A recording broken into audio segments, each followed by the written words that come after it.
Olá pessoal, sejam todos bem-vindos ao nosso curso de Direito Eleitoral. Eu sou o professor Marcelo Aguiar e convido vocês a virem comigo na nossa segunda aula com o tema Ações Eleitorais.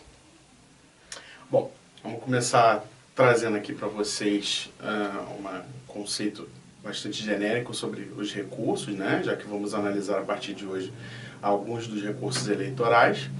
O recurso nada mais é do que a invocação de uma tutela jurisdicional do Estado com o objetivo de solicitar um reexame de uma determinada decisão judicial para que se possa alterá-la, né?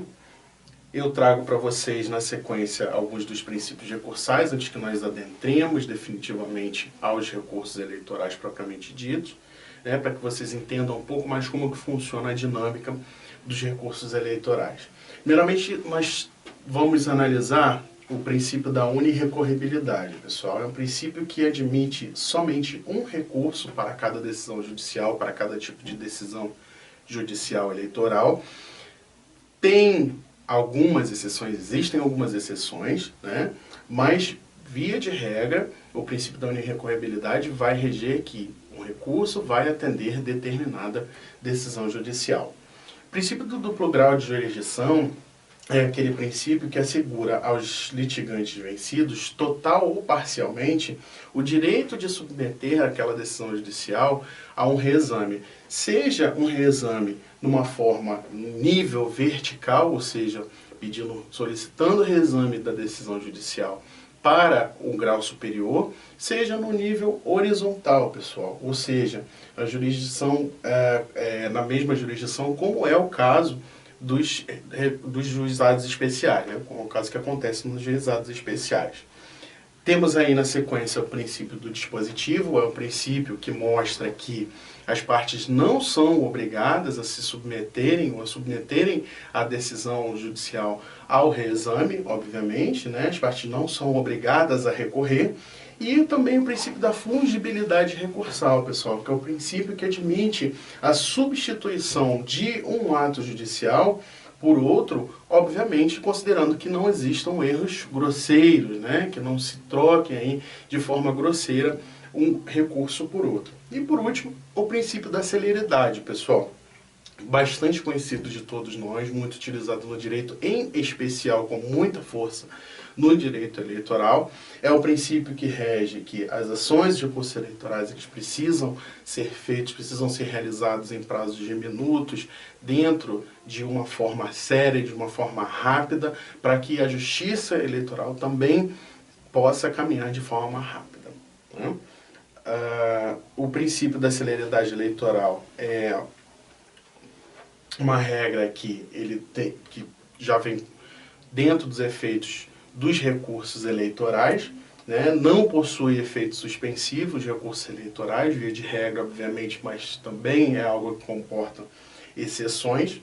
E nesse sentido também, pessoal, o Código Eleitoral, lá no artigo 258, estabelece ali o prazo médio de 3 dias como prazo para os recursos eleitorais, desde que a legislação seja silente em relação à questão dos prazos recursais para os recursos eleitorais, né?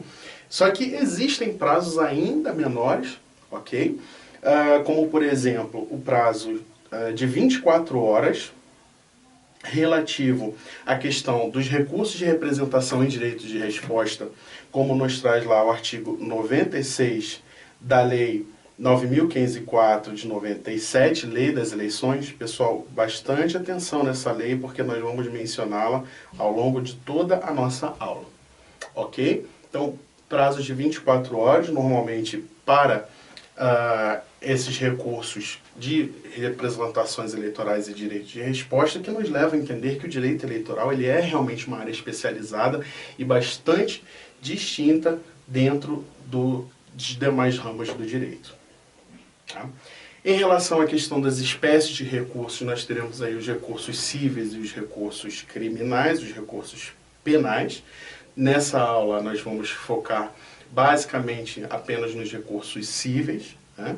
E cada um deles vai ter a sua própria forma de se comportar, a própria forma de seu procedimento, seu próprio endereçamento, a forma de se interpor as razões, e tudo isso nós vamos analisar um pouco mais detidamente no decorrer da aula.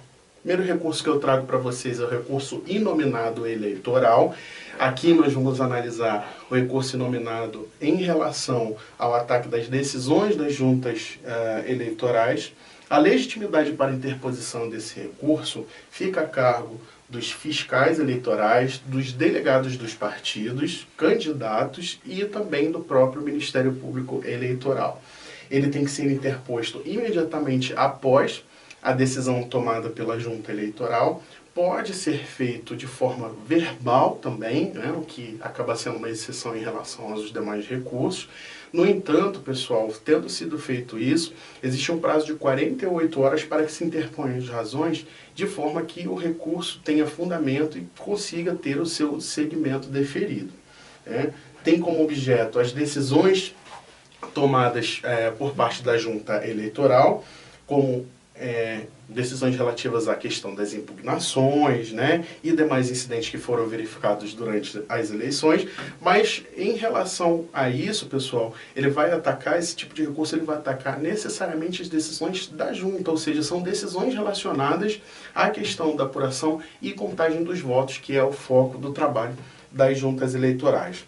Ele não possui efeito suspensivo, o que a gente retira lá do artigo 257 do Código Eleitoral. A competência para o julgamento dele é do juiz eleitoral, desde que esse juiz não esteja fazendo parte da junta eleitoral. Caso esteja fazendo parte, a competência não será designada a outro juiz eleitoral, e sim ao TRE, para que não haja nenhum tipo de supressão de instância, pessoal, no julgamento do recurso, ok? Tem natureza jurídica de recurso, conforme o artigo 169 e seguinte do Código Eleitoral, e o recurso inominado, ele vai ser interposto contra as decisões da junta, conforme nós vimos, possui caráter residual e somente vai ser interposto das matérias impugnadas em que não couber o manejo primeiramente, de algum recurso parcial.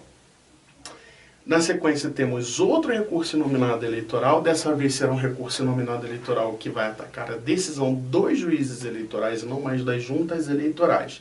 A legitimidade para esse tipo de recurso, pessoal, fica a cargo dos candidatos, partidos políticos, coligações e também o Ministério Público Eleitoral. Esse recurso também possui um prazo de 3 dias para interposição. Obviamente que temos aí, igualmente, da forma como era no recurso nominado contra a decisão das juntas eleitorais, também vai possuir a exceção relativa ao artigo 96 da Lei das Eleições, com o prazo de 24 horas, caso se interponha o recurso contra a decisão de representações e direitos de resposta. O objeto dele é atacar a decisões judiciais de forma geral, né, decisões judiciais eleitorais, como, por exemplo, transferência eleitoral, indeferimento de registro, a afiliação partidária, algumas resoluções, né, as decisões judiciais de forma geral. Possui, como regra, o efeito devolutivo também, lá do artigo 257 do Código Eleitoral, e a competência para ele, para o julgamento desse tipo de recurso, passa a ser, no caso dos juízes eleitorais, a competência será do TRE.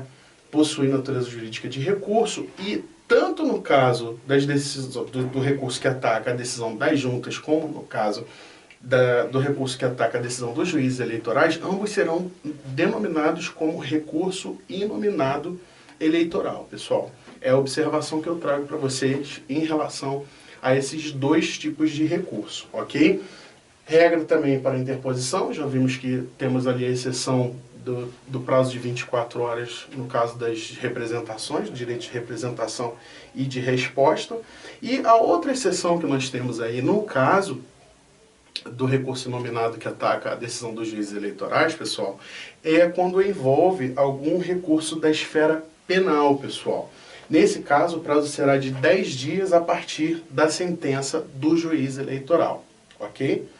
O recurso nominado, ele somente não será interposto no prazo de 3 dias, caso exista previsão expressa em lei.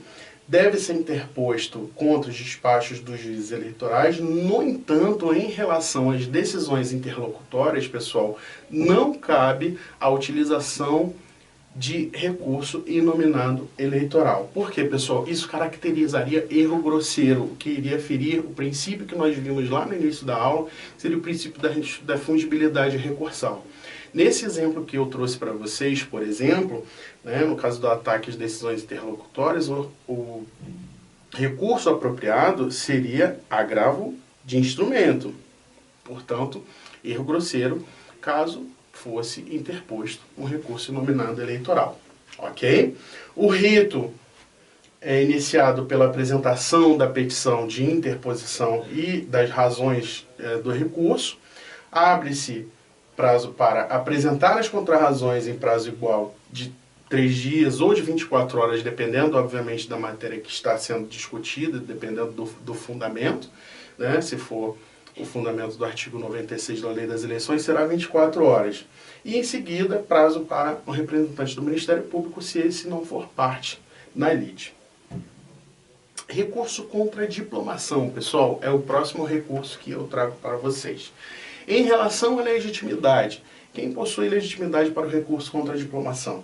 Pré-candidato, candidato, partido político, coligação e o Ministério Público Eleitoral. Lembro a vocês que no caso da coligação existe legitimidade concorrente entre os partidos e os candidatos, ok? Pode ser interposto dentro de um prazo que tem como marco inicial a data da sessão de diplomação, podendo esse prazo perdurar até 3 dias após a diplomação, conforme nos traz o comando do artigo 258 do Código Eleitoral. E o objeto desse recurso, pessoal, é o uso indevido dos meios de comunicação social e abuso do poder econômico, além dos casos mencionados lá no artigo 262 do Código Eleitoral, e traz para nós fatores relacionados à questão, né, das inelegibilidades, da inelegibilidade superveniente e causas de elegibilidade. Efeito do recurso também é suspensivo, pessoal, e aí aqui nós vamos começar a falar sobre a questão do efeito suspensivo, artigo 216 do Código Eleitoral, o que pode fazer com que o candidato diplomado ele exerça o seu cargo eletivo em toda a sua plenitude, ou pelo menos até que saia uma decisão, que seja exarada uma decisão do próprio tribunal. A competência para o julgamento sempre vai ser da instância superior, e isso também, nesse quesito, eu peço que vocês prestem bastante atenção, linha vermelha ou luz vermelha nessa questão, ok? Porque, por exemplo, no caso das eleições municipais, não serão os juízes eleitorais que terão competência para o julgamento, e sim o TRE. Os juízes eleitorais vão fazer ali a preparação, o exame daquele recurso, mas a competência para o julgamento vai ser do TRE. No caso das eleições gerais, o TSE que vai fazer um julgamento, ainda que o TRE faça a preparação, o exame e a admissibilidade do recurso. No entanto, o julgamento caberá ao TSE. E para as eleições presidenciais, pessoal, não cabe recurso contra a diplomação, ok? Vai caber outro tipo de recurso, em outro tribunal, em outra instância, enfim. Isso nós vamos estudar numa aula apropriada.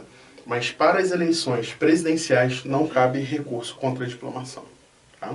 Natureza jurídica do recurso contra a diplomação, o TSE tem dito que ele possui natureza de ação sumária, e por isso ele tem aplicado ali os artigos 55 e 57 do Código de Processo Civil, que são os artigos relacionados à questão de conexão e continência, para que se possa, no caso de haver vários recursos contra a diplomação, reunir todos eles em um só momento e julgar todos esses recursos, ok? Por isso ele possui natureza jurídica de ação, sendo uma impugnação ao ato da diplomação do objeto mencionado.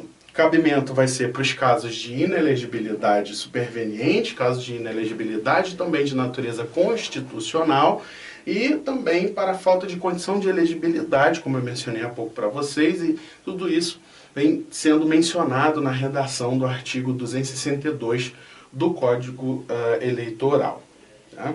TCE também tem entendido que não é possível que se desista de um recurso contra a diplomação, até porque a matéria que rege o recurso contra a diplomação é matéria de interesse público, e ele não perde o seu objeto pela existência de uma decisão que é proferida em sede de ação de investigação judicial eleitoral ou de uma ação de impugnação de mandato eletivo, pessoal, ainda que o recurso contra a diplomação seja fundado nessas ações, ou seja, fundamentado nas mesmas questões relacionadas a essas ações, ok? Recurso contra a diplomação também não envolve a questão de foro de prerrogativa de função, até porque aqui não estamos falando sobre matéria penal, né? Quando é realizada a diplomação dos candidatos, ainda se houver recurso pendente após essa diplomação, o juiz ele deve consignar essa questão em ata para que os resultados, se eles vierem, os resultados das eleições, caso eles venham sofrer algum tipo de alteração, então já haverá algum tipo de notícia expressa, escrita sobre a questão, ou seja, a consignação em ata por parte do juiz eleitoral. Não cabe recurso contra a proclamação dos eleitos, ou seja, não existe recurso contra a diplomação para a proclamação dos candidatos eleitos, e ao terminar os trabalhos de apuração, a junta eleitoral ela irá proclamar os eleitos e também marcar a data para a diplomação desses candidatos que ganharam as eleições. Dessa decisão que proclama a vitória dos candidatos, não existe recurso, porque é admitível somente a partir da data do ato da diplomação desses candidatos, ou desses candidatos vencedores das eleições. O rito para o recurso contra a diplomação, ele está previsto também ali no artigo 262 e seguintes do Código Eleitoral, e ainda que algumas discussões existam sobre a natureza jurídica, como eu já falei para vocês, em relação à natureza jurídica de ação sumária do recurso contra a diplomação, ele não é exatamente considerado como uma ação por ser um recurso. O TCE considera ele como recurso, de forma que o julgamento final, ele fica sempre, como nós vimos aqui, a cargo de um órgão ou de um tribunal de instância superior. Né? Lembram lá atrás que nós vimos que no caso, por exemplo, das eleições municipais, quem irá julgar é o TRE. Né? Se ele for julgado precedente, pessoal, esse recurso contra a diplomação, será declarada a inelegibilidade daquele candidato requerido, daquela pessoa ou das pessoas que estiveram junto com aquele candidato envolvidas naquele ato ilícito, e essas pessoas serão, ou o candidato será penalizado com 8 anos de inelegibilidade. Esses 8 anos serão contados a partir da data da eleição que se verificou. Esse comando nós retiramos lá da súmula 19 do TSE. Essa súmula ela traz para nós não somente a redação em relação a essa questão, como ela também mostra que os efeitos serão retroativos, pessoal. Efeito ex tunc, ok? É aplicável também aqui nessa questão, ou no recurso contra a diplomação, o artigo 224 do Código Eleitoral, que se refere à questão de novas eleições, em caso de vícios de alguns votos, já que o recurso da diplomação é um recurso que visa primariamente a proteção das eleições. Ok? Vamos seguir. Próximo artigo que eu trago para vocês, pessoal, é embargos de declaração. Então, quem possui legitimidade para interpor embargo de declaração? Candidato, Ministério Público Eleitoral, partido político, a coligação e aquele que faça parte da lide processual desde o início. E aí, como observação, eu deixo aqui para vocês, pessoal, que no caso de terceiros, não haverá legitimidade recursal em fazer recursal para os embargos de declaração, porque aqui não se pode confundir interesse político com interesse processual. Tá? Nós não estamos falando de interesse político, estamos falando de interesse processual. E irá ter interesse processual na questão, aquele que está integrando a lide desde o começo. Os embargos eles podem ser interpostos também num prazo de até 3 dias, contando-se esse prazo como marco inicial a partir da data de publicação do acórdão ou da sentença da qual se deseja recorrer.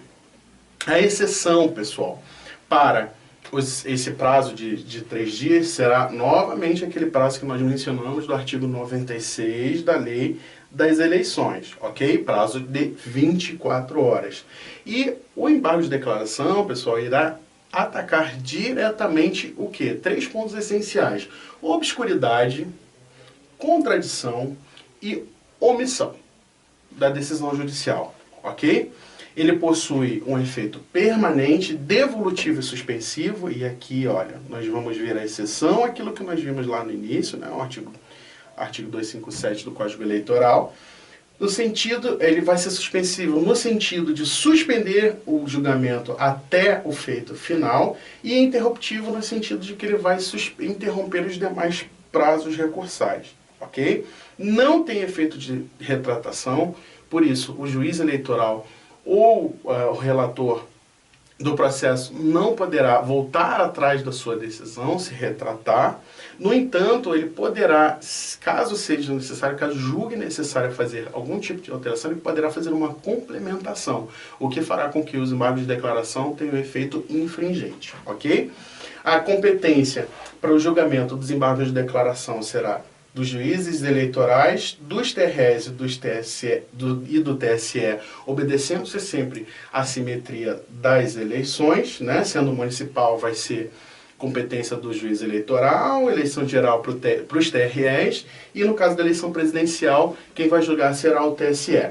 E tem a natureza jurídica também de recurso, ok? Conforme o artigo 275 do Código Eleitoral.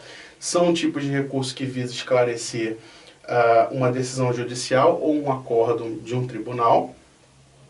E quando que isso ocorre, pessoal? A partir do momento em que a decisão judicial ela parece estar ou parece conter algum tipo de vício, como por exemplo obscuridade, que é o caso em que a decisão judicial ela não parece estar clara, ela não consegue ser entendida pelas partes. A contradição também, no caso que o juiz ou tribunal ele passa a ser antagônico, contraditório, quando, por exemplo, ele diz uma coisa no início, né, no dispositivo, no final ele diz alguma outra coisa, ou alguma omissão, que no caso ocorre quando o juiz ou o tribunal deixa de analisar alguma matéria que é de grande relevância para as partes e acaba não mencionando isso lá na sentença ou no acórdão, ok? Os embargos eles precisam ser interpostos em petição dirigida ao relator ou ao juiz eleitoral, no caso da primeira instância, né? E vai atacar, como eu disse para vocês, necessariamente aquele ponto que se tornou para a parte ou obscuro, ou contraditório, ou omisso. Os embargos eles devem obedecer lá, no caso do direito eleitoral, o artigo 494, inciso 2º do Código de Processo Civil, e aí nós já vimos que o Código de Processo Civil ele é usado de forma suplementar, quando precisa suprir algumas lacunas aí da legislação eleitoral. E o inciso 2º do artigo 494 traz lá para nós, olha, que a alteração poderá ser suprida por meio de embargos de declaração. Pessoal, o relator dos embargos de declaração, ele irá colocar em mesa para o julgamento os embargos na primeira sessão seguinte e irá proferir o seu voto nesse julgamento. No caso do juiz eleitoral, não existe um prazo específico, a legislação não traz um prazo específico para o julgamento desses embargos. No entanto, como nós vimos lá atrás, quando a legislação é silente, aplica-se exatamente o quê? Aquele prazo de 3 dias. O Código de Processo Civil, ele traz sim um prazo para julgamento dos embargos de declaração, que é um prazo de 5 dias, conforme nos mostra ali o artigo 1023 do CPC. Acontece, pessoal, que infelizmente esse é um prazo que parece ser demasiadamente longo dentro do processo eleitoral, né? O processo eleitoral demanda rapidez, demanda celeridade, né, regido diretamente pelo princípio da celeridade, e um prazo de 5 dias para o julgamento de um recurso parece ser demasiadamente grande. Então, o que a Justiça Eleitoral tem feito? Adotado o prazo de 3 dias, que é aquele prazo do artigo 258 do Código Eleitoral, que é usado analogicamente também para os embargos de declaração. Lembrando a vocês que embargos intempestivos ou embargos que sejam manifestamente protelatórios, eles não só não irão interromper o prazo para interposição dos outros recursos, como eles também poderão sujeitar o embargante à multa prevista lá no artigo 1026 do CPC. Ok? Na sequência eu trago para vocês o nosso último recurso de hoje, o agravo interno, né? Quem possui legitimidade para interpor o agravo interno é aquele recorrente que está inconformado com a decisão judicial do relator, né? Com a decisão judicial que foi prolatada no tribunal, podendo esse inconformado ser quem? O candidato, o partido político, a coligação ou o Ministério Público Eleitoral. Ele pode ser interposto em 3 dias, sendo esses 3 dias considerados como marca inicial a partir da decisão do relator, ou 24 horas também, novamente trazendo para vocês aquele prazo de 24 horas da Lei 9.504, artigo 96. Né? Agravo interno, ele tem como objeto a reforma da decisão monocrática de um relator que causar prejuízo direto à parte, levando esse recurso, ele vai fazer com que o relator leve esse recurso para o julgamento em plenário. Vai possuir apenas efeito devolutivo também, pessoal.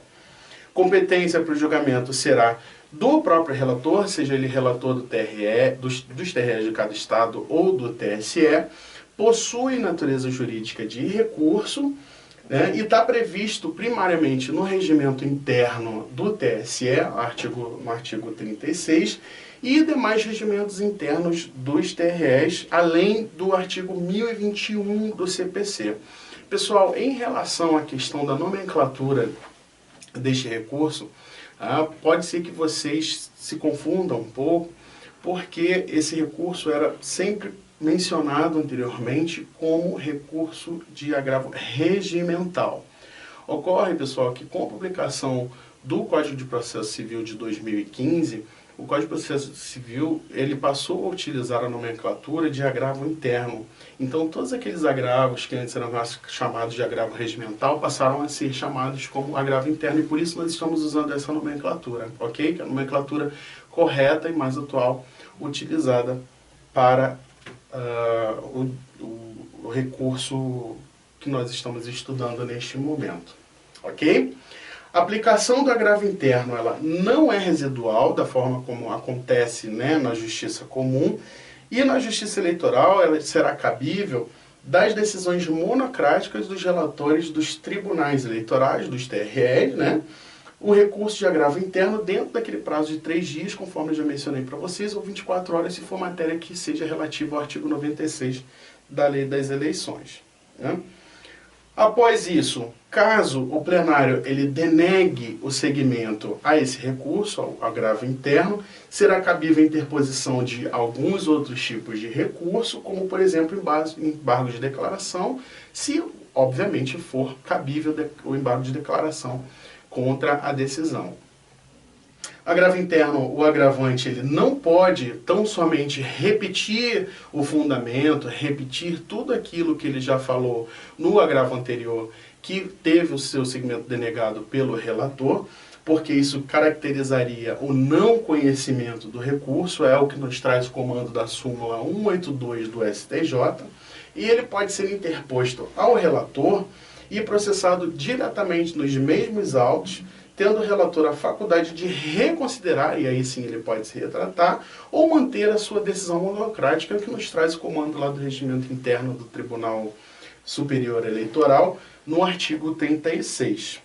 Caso o relator decida manter a sua decisão, ele vai submeter esse agravo ao plenário e, independente da inclusão em pauta, ele será julgado, lembrando a vocês que irá contar como primeiro voto aquela decisão que foi recorrida. ok? Trago para vocês algumas observações sobre a questão do agravo interno. É um tipo de agravo, um tipo de recurso cuja sustentação oral não é cabível, ok? Também ele é processado nos próprios autos, já falamos sobre isso, ele não é processado de forma apartada, como um processo unitário, e também ele deve ser apresentado em mesa para julgamento, caso a decisão do relator seja mantida independente de inclusão em pauta, pessoal. Trago para vocês aqui, como término da nossa aula, a letra da súmula 622 do STF, Superior Tribunal Federal, Supremo Tribunal Federal, desculpe, mostrando que não cabe agravo interno das decisões dos relatores que versarem sobre deferimento ou indeferimento de liminar em mandado de segurança. Pessoal, era esse o conhecimento que eu tinha para passar para vocês nessa aula. Eu trago para vocês aqui o meu e-mail para todas as pessoas que desejem tirar alguma dúvida. Eu desejo a todos vocês bons estudos.